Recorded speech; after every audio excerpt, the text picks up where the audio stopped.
বিসমিল্লাহির রহমানির রহিম নাহমাদুহু ওয়া নুসাল্লি আলা রাসূলিহিল কারীম।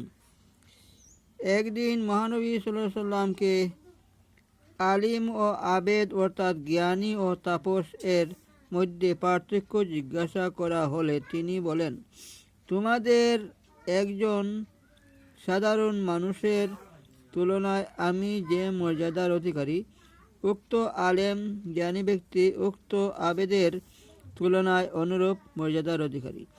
অতঃপর তিনি আবার বলেন, স্বয়ং আল্লাহ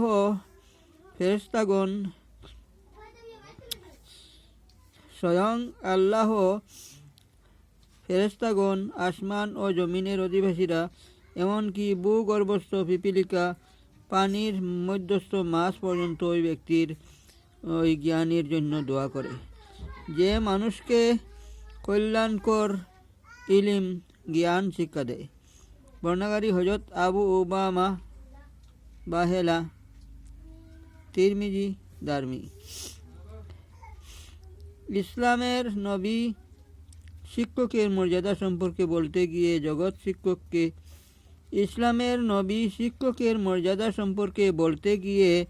জগৎ শিক্ষককে কোনো পর্যায়ে নিয়ে গেলেন তা আমরা চিন্তাও করতে পারিনি। তিনি নিজেকে বললেন, আমি একজন শিক্ষক এবং এই জগতে যারা প্রকৃত শিক্ষক তারা আমারই মতো, অর্থাৎ নবীর আসনের মর্যাদার সমান অধিকারী।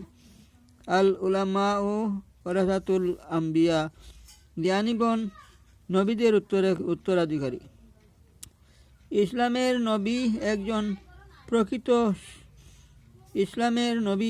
প্রকৃত শিক্ষিত মানুষকে কত দূর নিয়ে গেছেন, অর্থাৎ প্রকৃত শিক্ষক যারা তারা মর্যাদায় নবী পর্যায়ে। ইসলামের চোখে শিক্ষক এত উন্নত মানের মানুষ হতে পারেন।